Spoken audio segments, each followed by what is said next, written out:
Keeping a feel on both reins. Kick your thighs and your knees off and bend your elbows.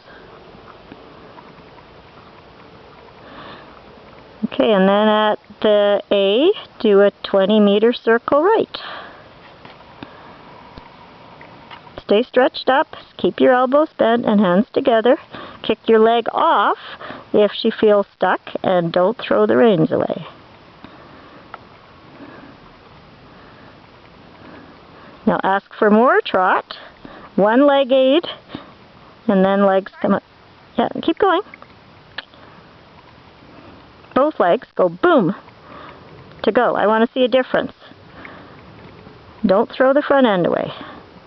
That's right. And then just relax. And then turn and make another circle in the middle here.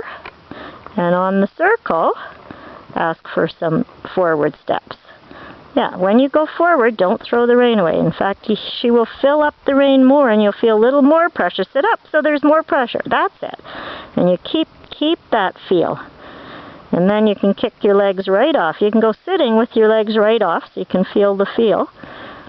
Yeah, and keep her pulling on both reins. That's right. Keep elbows bent, let her pull on both reins.